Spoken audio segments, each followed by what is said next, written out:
اکثر ہم پوچھتے ہیں انسان کیا ہے. ہمارے استاد اخلاق کہتے تھے یہ سوال نہیں کرو انسان کیا ہے، کیونکہ جب تک آپ کو یہی نہیں پتا میں کیا ہوں تب تک آپ اپنے لیے وہ کچھ نہیں کرو گے. جب آپ کو اپنی ویلیو کا نہیں پتا، یہ بالکل ایسے ہے کہ گدھے کی گردن میں ہیرا ڈال دو، گدھے کو کیا پتا ہیرا کیا ہے.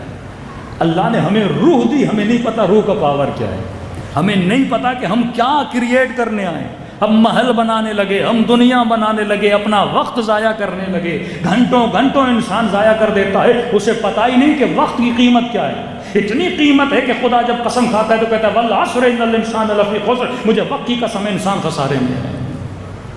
یہ وقت کی ویلیو ہے. اہل بیت نے اپنے وقت کو صحیح مانیٹر کیا. مقصد یہ نہیں تو 70 سال جیے 60 سال جیے. علی اصغر کتنی زندگی پا رہے ہیں؟ 6 مہینے. لیکن وقت کو کیسے استعمال کیا؟ علی اکبر نے وقت کو کیسے استعمال کیا؟ غازی عباس نے وقت کو کیسے استعمال کیا؟ رسول خدا نے وقت کو کیسے استعمال کیا؟ کیا ان کی زندگی سے یہ لگتا ہے یہ بلینئر بننے آئے تھے؟ کیا ان کی زندگی سے یہ لگتا ہے یہ لگژری لائف ڈھونڈنے آئے تھے؟ مشقت سے بڑی مشقت اٹھائی. زندگی اہل بیت کا مقصد یہ تھا انسان کی تربیت کی جائے، انسان سازی کی جائے. جس مقصد کے لیے انسان کائنات میں آیا ہے اسی صراط پہ انسان کو چلایا جائے. اب اس مقصد میں اگر حسین کی جان چلی بھی جاتی ہے چلی جائے، کیونکہ حسین کو حسین بنایا ہی اسی لیے گیا کہ انسان بنائے. تو دنیا میں اس لیے آیا. کھانا پینا، شہوت کی لذت کرنا، یہ تو تم سے زیادہ حیوان کرتے ہیں. تمہاری شہوت سے زیادہ گھوڑے کی شہوت ہے، تجھ سے زیادہ بھینس کھاتی ہے. ہاں، تیری پرواز سے زیادہ پرندوں کی پرواز ہے. ان چیزوں میں کمال نہیں تھا تبھی خدا نے ہمیں نہیں دی. اگر پرواز کرنا کمال ہوتا خدا ہمیں پر دیتا. اگر شہوت کمال ہوتی تو خدا گھوڑے جتنی شہوت دیتا. اگر دید میں کمال ہوتا کہ ہم دور دور تک دیکھیں تو خدا اپنا عقاب کی آنکھیں ہمیں عطا کرتا. اگر سونگھنے میں کمال ہوتا تو کتے والی طاقت ہمیں دیتا. یہ طاقتیں خدا نے ہمیں نہیں دی. اگر زیادہ اولاد پیدا کرنا کمال ہوتا تو خدا انسان کو ایک ساتھ اتنے بچے دیتا جتنے حیوانوں کو دیتا ہے. نہیں، تیرا کمال یہ تھا تو انسان ہے. اب ایک سوال کروں گا، اس سے آپ فاصلے کو محسوس کریں گے. یہ مت سوچئے انسان کیا ہے. 100 تعریفیں کی گئیں، ڈیفینیشنز بتائی گئیں کہ انسان کیا ہے. جو ہمیں حوزہ علمیہ میں تعریف پڑھائی جاتی ہے وہ یہ ہوتی ہے الانسان حیوان ناطق. انسان کی تعریف یہ ہے کہ انسان ایک ایسا حیوان ہے جو نطق رکھتا ہے، نطق بولتا ہے، سوچتا ہے. لیکن اس وقت جو علماء، جدید علماء ہیں، جو عرفاء ہیں، وہ اس تعریف کو ریجیکٹ کرتے ہیں. کہتے ہیں یہ تعریف انسان نہیں ہے. میں آپ سے ایک سوال کرتا ہوں، گھر جا کے کاپی اور پین اٹھا کے ذرا سوچئے گا. 10 منٹس مجلس تھوڑی پریکٹیکل بھی ہو جائے، صرف عوامی مجلس نہ رہے، علمی مجلس بھی ہو جائے. آپ کاپی پہ یہ لکھیے انسان کیا نہیں ہے. کیا ہے نہیں، انسان کیا نہیں ہے. جب آپ بولو گے انسان کیا ہے تو 100 جواب آئیں گے نا. لیکن ہمیں یہ دیکھنا ہے کہ میں کیا نہیں ہوں تاکہ ان چیزوں سے جدا ہو جاؤں، مجھے اپنے راستے کا پتہ چلے. کبھی کبھی میں خود کو گدھا سمجھنے لگتا ہوں، کبھی کبھی میں خود کو گھوڑا سمجھنے لگتا ہوں. وہی خواہشیں پوری کرتا ہوں جو گدھوں کی، گھوڑوں کی اور حیوانات کی ہیں. لیکن یہ ڈیفائن کرو کہ انسان کیا نہیں ہے. یزید کیوں بنا؟ کیونکہ اسے پتہ نہیں تھا انسان کیا نہیں ہے. دشمن اہل بیت کیوں بنے؟ انہیں پتہ ہی نہیں تھا کہ انسان کیا نہیں ہے. اب انسان کیا نہیں ہے آپ جدا کرتے جائیں. انسان درخت ہے؟ درخت نہیں ہے. لیکن درخت جیسا ہے؟ یقیناً ہے. درخت کا جسم بھی سخت ہے، انسان کا جسم بھی سخت ہے. درخت میں نمو ہے، درخت بڑا ہوتا ہے. آپ بھی بڑے ہوتے ہیں کہ نہیں ہوتے؟ پودا چھوٹا ہوتا ہے، بڑا ہوتا ہے. تو مطلب جسم کا ہونا اور جسم کا بڑا ہونا یہ انسانیت نہیں ہے. یہ تو ایک پودے کا کام ہے. یہ جو صلاحیت میرے اندر ہے یہ پودے کا کام ہے. یہاں تک میں انسان نہیں، یہاں تک میں کیا ہوں؟ ایک درخت کی طرح ہوں. دوسرا، انسان حیوان نہیں ہے. حیوان کون ہے؟ کھاتا ہے. میں بھی کھاتا ہوں. اس کا مطلب یہ انسانوں کا کام نہیں ہے. حیوان بھی کھاتا ہے. حیوان جذبات رکھتے ہیں. کبھی غصے میں آتا ہے شیر، کبھی ٹھنڈا پڑ جاتا ہے شیر. اسی طرح میں بھی کبھی غصے میں آتا ہوں، کبھی ٹھنڈا پڑ جاتا ہوں. تو یہاں تک تو یہ بھی صفت انسانی نہیں ہے. شیر گوشت کھاتا ہے، میں بھی کھاتا ہوں. بکری سبزی کھاتی ہے، میں بھی کھاتا ہوں، مطلب یہاں تک یا بکری ہوں یا درندہ ہوں، کیونکہ میں گوشت بھی کھاتا ہوں، میں سبزی بھی کرتا ہوں، تو یہاں تک تو انسانی کام میں نے نہیں کیے۔ حیوانوں میں بھی میلاب ہوتا ہے، شادیاں ہوتی ہیں، شیر کی شیرنی کے ساتھ، گدھے کی اپنی گدھی کے ساتھ، ہاں جتنے حیوانات ہیں وہ بھی آپس میں شادیاں کرتے ہیں، شادی آپ بھی کرتے ہو۔ اب کوئی یہ بولے میں شادی کرتا ہوں کیونکہ میں انسان ہوں، نہیں بھائی، یہ تو حیوان بھی کرتا ہے۔ تو یہاں تک تم کیا ہو؟ حیوان ہو۔ یہ کام تو انسانی کام نہیں ہے، یہ تو حیوان کرتا ہے۔ اب یہ بولو میں اچھے اچھے کھانوں کے پیچھے ہوتا ہوں، وہ تو حیوان بھی اپنے لیے اچھے اچھے کھانے ڈھونڈتے ہیں۔ نہیں، آپ بولو مولانا کیونکہ میں انسان ہوں اپنے بچوں کا خیال کرتا ہوں، وہ تو حیوانات بھی کرتے ہیں، اپنے بچے تم سے زیادہ کرتے ہیں وہ خیال۔ آپ یہ بولو مولانا ہم ایک جھرمٹ میں رہتے ہیں، حیوانات اکیلے رہتے ہیں، لیکن نہیں، جنگلوں میں چلے جاؤ، کئی ہاتھی دیکھ لو، ہاتھی بڑے فیملی، یعنی فیملی پلاننگ والے لوگ ہیں۔ شاید انسانوں میں بھی اتنا صلہ رحمی نہ ہو جتنا ہاتھیوں میں۔ ہاتھی جب ایک مرے ہوئے ہاتھی کو دیکھتا ہے وہاں بیٹھ کے روتا ہے، اس کی ہڈیوں کو دیکھتا ہے، اس کی آنکھوں سے آنسو آتے ہیں۔ ہاتھی کی جب کوئی ہاتھنی مر جاتی ہے تو وہ اس پہ بیٹھ کے سوگ مناتا ہے کہ میری بیوی مر گئی۔ تو اگر تو بھی اپنی بیوی پہ روئے تو یہ تو ہاتھی والا کام ہے۔ اگر تو بھی اپنی فیملی کی کیئر کرے، اپنے بچوں کو پالے بڑا کرے، اسکول بھیجے، ماں یہ بولے میں اپنے بچے کے ڈائپر چینج کرتی ہوں، تو یہاں تک تو حیوان ہے۔ تو وہ بھی ایک کوا بھی اپنے بچے کو کھانا دیتا ہے، ایک عقاب بھی پورا دن تلاش کر کے اپنے بچوں میں لقمہ ڈالتا ہے۔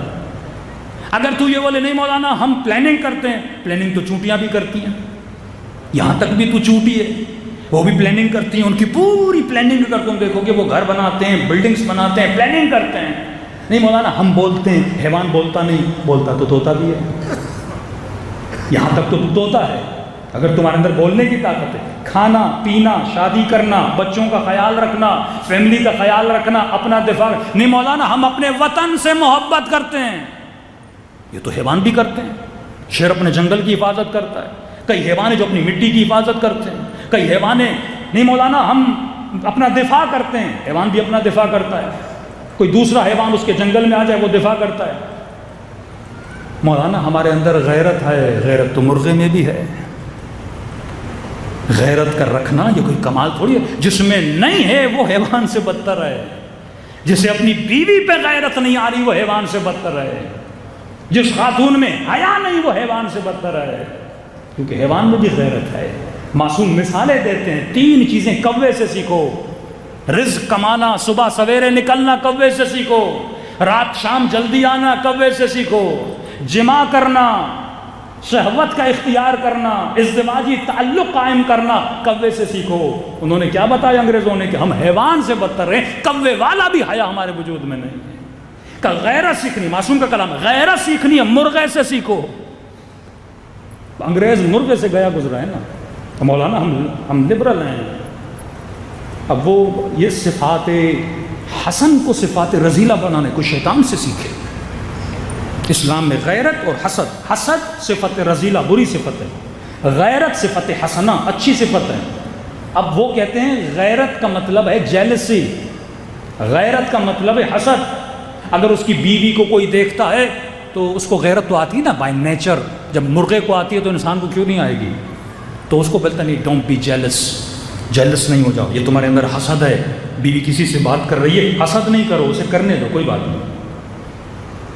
یعنی حسن صفت کو رذیلہ بنا دیتے ہیں۔ کیوں وہ معاشرے حیوانی بن جاتے ہیں؟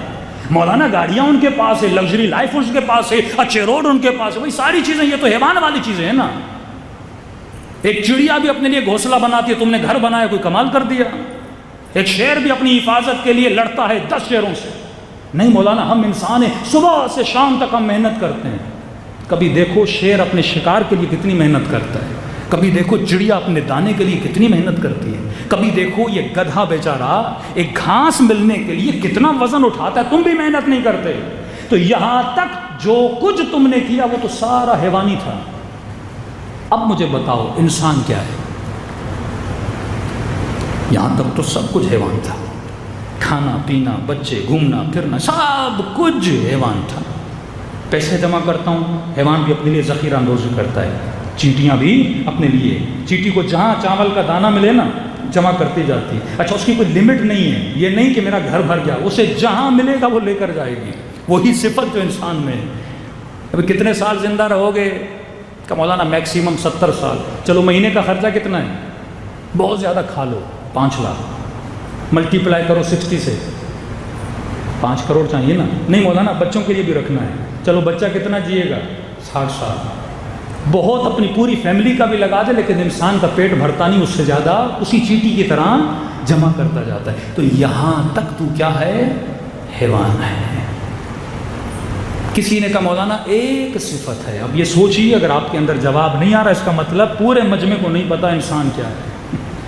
ہم نے یہی تعریف کی، انسان بولتا ہے. ہم نے یہ کہا انسان بچے پیدا کرتا ہے. ہم نے یہ کہا انسان میں یہ ساری صفات جو میں بتا رہا ہوں، صفات حیوانی ہیں، صفات انسانی نہیں ہے. یہاں تک ہم حیوان ہیں. ایک صفت جو ہمیں حیوان سے جدا کرتی ہے، وہ صفت حیوان میں بھی ہے لیکن ہمارے اندر کچھ زیادہ ہے. کون سی صفت؟ صفت تربیت. شیر درندہ ہے. انسان جب اس شیر کو تربیت دیتا ہے تو شیر اپنی درندگی کو چھوڑ دیتا ہے.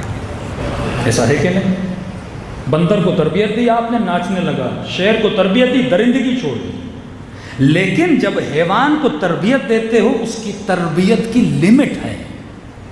یہ نہیں کہ شیر کو گاڑی چلانا سکھاؤ فوراً ہائی وے پہ شیر گاڑی چلائے، نہیں. شیر کو جہاز اڑانا سکھاؤ، نہیں. اس کی تربیت کی ایک لمٹ ہے، کیونکہ وہ حیوان ہے. وہ لمیٹڈ تربیت پاتا ہے. طوطا گھر میں لاؤ گے لمیٹڈ لفظ سیکھے گا. یہ نہیں کہ اسے پورا قرآن یاد کروا دو، نہیں. ایک نعرہ سیکھ لے گا، ایک لعنت سیکھ لے گا، ایک گالی سکھا دو گے، ایک اچھا جملہ سکھا دو گے. اس سے زیادہ طوطا کچھ کر نہیں سکتا. فرمایا یہاں سے فرق انسان اور حیوان ثابت ہوتا ہے. حیوان کمپلیٹ تربیت پانے کی صلاحیت نہیں رکھتا، وہ محدود تربیت پاتا ہے. لیکن انسان کو اللہ نے انسان بنایا کیونکہ انسان لا محدود تربیت پا سکتا ہے. یہ جب لشکر یزید میں تھا، حسین اسے تربیت دے کے حر بنا دیتے. میں نے پورا زور لگایا آپ کو اس مقام پہ لاؤں، کیونکہ بڑا مشکل ہوتا ہے ان مفاہیم کو صحیح طریقے سے سمجھانا. تو انسان ہے تربیت کی وجہ سے. یہ جو قوت تیرے پاس ہے، انلمیٹڈ تربیت، سیکھنے کا انلمیٹڈ پاور. تو ڈاکٹر بن سکتا ہے، تو انجینئر بن سکتا ہے، تو ڈرائیور بن سکتا ہے، تو ایروپلین چلا سکتا ہے، تو کشتیاں چلا سکتا ہے. تیرے اندر مختلف لڑنے کی طاقتیں ہیں، مختلف ہنر سیکھ سکتا ہے. اس ہنر کی وجہ سے تو انسان ہے. اللہ نے تجھے بھیجا تھا تاکہ تو تربیت پائے، اور اس نے تجھے 12 مربی عطا کیے، علی جیسا مربی عطا کیا.